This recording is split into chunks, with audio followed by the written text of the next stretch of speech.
गोदावरी नदी के सुरम्य तट पर सीतारामपुरम नाम का एक बेहद खूबसूरत गांव बसा था। इसी गांव में रामैया नाम का एक मध्यम वर्गीय किसान अपनी पत्नी जानकम्मा के साथ रहता था। उनके दो बेटे थे, बड़ा बेटा रवि और छोटा बेटा हरि। रामैया के पास 2 एकड़ जमीन और एक छोटे साधारण घर के अलावा कुछ नहीं था, लेकिन उनके पास एक ऐसी संपत्ति थी जिसे पूरे गांव में सबसे बड़ा धन माना जाता था, उनकी अडिग ईमानदारी। रामैया का हर कोई गहरा सम्मान करता था, क्योंकि वे अपने वचनों के पक्के थे और उन्होंने कभी अपने सिद्धांतों से समझौता नहीं किया था। बड़ा बेटा रवि अपनी पढ़ाई पूरी करने के बाद शहर चला गया और वहां एक छोटी सी नौकरी करने लगा। दूसरी ओर छोटा बेटा हरि गांव में ही रुक गया और खेती के कामों में अपने पिता का हाथ बटाने लगा। रवि बहुत महत्वाकांक्षी था। वो हमेशा जल्दी सफलता और अमीर बनने के शॉर्टकट ढूंढता रहता था। इसके विपरीत हरि का स्वभाव अपने पिता की तरह शांत था और वो अपनी मेहनत की कमाई से संतुष्ट रहने में विश्वास रखता था। एक शाम रवि ने शहर से अपने पिता को फोन किया। उसकी आवाज में एक अजीब सा उत्साह था। पिताजी, मुझे शहर में व्यवसाय का एक शानदार अवसर मिला है। मेरा एक करीबी दोस्त रियल एस्टेट का एक नया काम शुरू कर रहा है। अगर हम अभी इसमें 5 लाख रुपए का निवेश करते हैं तो 1 साल के भीतर ये रकम दोगुनी होकर 10 लाख हो जाएगी। मैंने अपनी तनख्वाह से कुछ पैसे बचाए हैं, लेकिन मुझे अभी भी 4 लाख रुपए कम पड़ रहे हैं। कृपया पिताजी, किसी भी तरह मेरे लिए पैसों का इंतजाम कर दीजिए। उसने मिन्नत की। रामैया के पास इतने पैसे नहीं थे, लेकिन अपने बेटे के भविष्य को सुरक्षित करने के लिए उन्होंने एक कठिन निर्णय लिया। उन्होंने अपनी अनमोल 2 एकड़ जमीन गांव के सबसे अमीर जमींदार भूपति के पास गिरवी रखने का फैसला किया। भूपति एक बहुत ही सख्त और बेरहम व्यापारी था, जो ब्याज वसूलने के मामले में एक पाई भी नहीं छोड़ता था। रामैया जमीन के दस्तावेज लेकर भूपति के पास पहुंचे। भूपति गारू, मुझे अपने बेटे के व्यवसाय के लिए 4 लाख रुपए चाहिए। कृपया इन जमीन के कागजात को गिरवी रख लीजिए। मैं आपको वचन देता हूं कि ठीक 1 साल बाद आज ही के दिन मैं आपके पैसे पूरे ब्याज के साथ लौटा दूंगा। रामैया ने अनुरोध किया। भूपति ने ठंडी मुस्कान के साथ जवाब दिया, रामैया, मैं तुम्हें यह पैसा सिर्फ इस गांव में तुम्हारी साख और ईमानदारी की वजह से दे रहा हूं, लेकिन मेरी एक सख्त शर्त है। तुम्हारी रकम अगले साल ठीक इसी तारीख को मेरे पास पहुंच जानी चाहिए। अगर तुम एक दिन भी लेट हुए तो यह जमीन कानूनी रूप से हमेशा के लिए मेरी हो जाएगी। अगर तुम्हें यह शर्त मंजूर है तभी कागज पर दस्तखत करो। अपने बेटे पर पूरा भरोसा करते हुए रामैया ने समझौते पर हस्ताक्षर किए, पैसे लिए और रवि को भेज दिए। महीने बीतते गए। रवि ने पूरी रकम रियल एस्टेट के धंधे में लगा दी, लेकिन उसकी किस्मत खराब थी। उसके दोस्त ने उसे धोखा दिया, सारी पूंजी समेटी और शहर से रफू चक्कर हो गया। व्यवसाय पूरी तरह ठप हो गया और रवि कंगाल हो गया।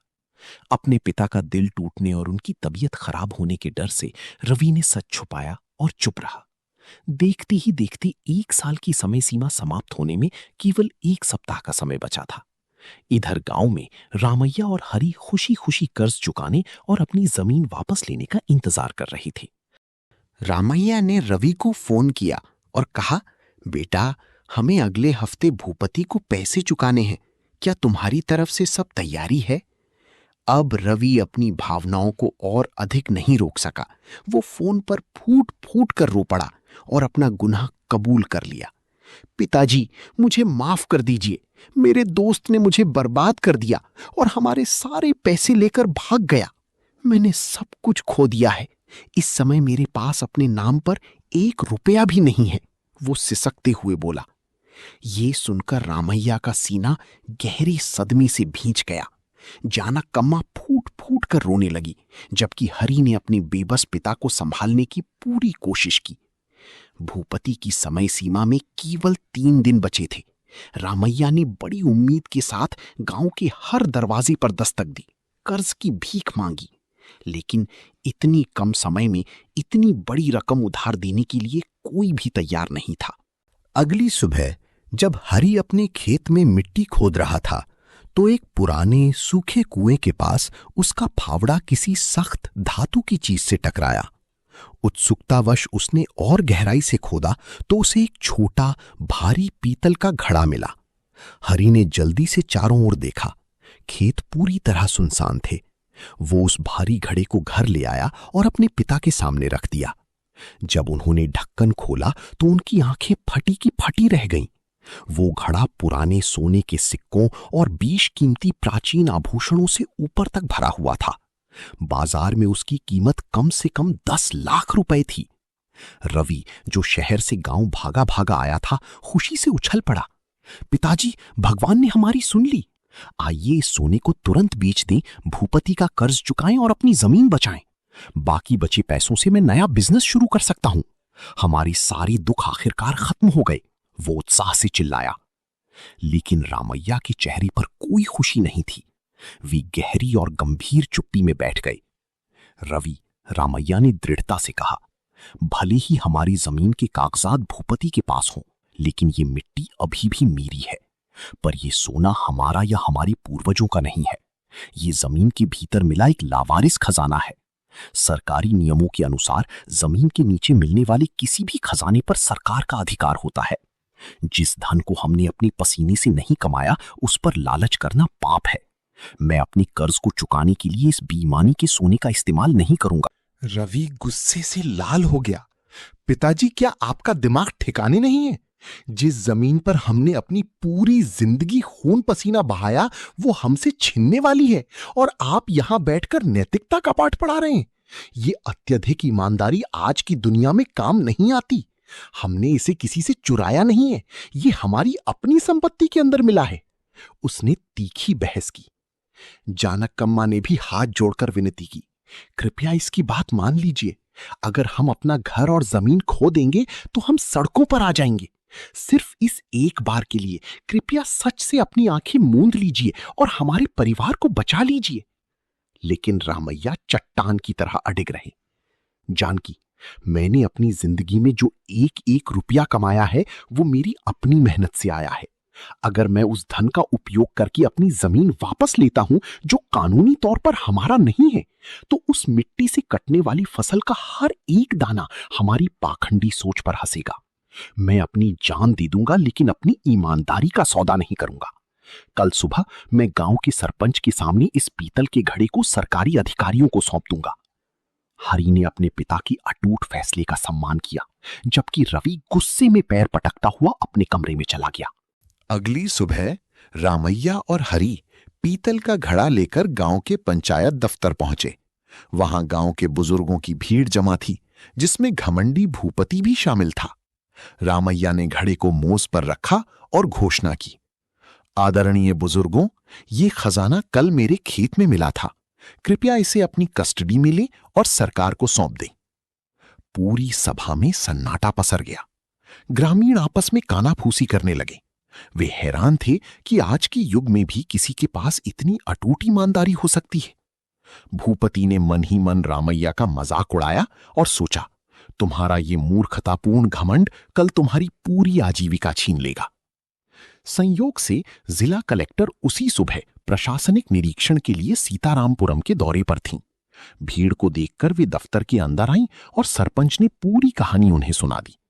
कलेक्टर ने प्राचीन सोने और गहनों का ध्यानपूर्वक निरीक्षण किया और रामैया की ओर बेहद सम्मान से देखा। रामैया, कलेक्टर ने माइक पर बात की। उनकी आवाज पूरे हॉल में गूंज उठी। आज की दुनिया में जिनके पास करोड़ों रुपए हैं, वे टैक्स चोरी करने के लिए हर हथकंडा अपनाते हैं। फिर भी आपका परिवार एक गंभीर वित्तीय संकट का सामना कर रहा था। इसके बावजूद आपने इस खजाने को सरकार को सौंपने का फैसला किया। आपकी इस ईमानदारी को मेरा सलाम है। इसके बाद उन्होंने एक विशेष कानूनी नियम के बारे में बताया। राज्य के नियमों के अनुसार जो भी नागरिक भूमिगत मिले गुप्त खजाने को पूरी ईमानदारी से सरकार को सौंपता है, वो कानूनी तौर पर उस खजाने के कुल मूल्य की 35% नकद पुरस्कार का हकदार होता है। इसके अलावा आपकी इस मिसाल देने योग्य ईमानदारी के सम्मान में मैं जिला प्रशासन कोष से 1 लाख रुपए की अतिरिक्त पुरस्कार को मंजूरी देती हूं। अधिकारियों ने तुरंत सोने के सिक्कों और आभूषणों के मूल्य का आकलन किया, जो लगभग 10 लाख रुपए निकला। उस राशि का 35% 3.5 लाख रुपए था। कलेक्टर की विशेष अनुदान को मिलाकर 4.5 लाख रुपए का एक सरकारी चेक मौके पर ही तैयार किया गया और रामैया को सौंप दिया गया। रामैया की आंखों से कृतज्ञता के आंसू बह निकले। हाथ में सरकारी चेक थामे वे सीधे भूपति के पास चले गए। भूपति गारू, ये रहे आपके पूरे 4 लाख रुपए। आपकी समय सीमा कल खत्म हो रही है, लेकिन मैं अपना कर्ज आज ही चुका रहा हूं। कृपया मेरी जमीन के कागजात वापस कर दीजिए, उन्होंने पूरी गरिमा के साथ कहा। भूपति का चेहरा शर्म से पीला पड़ गया।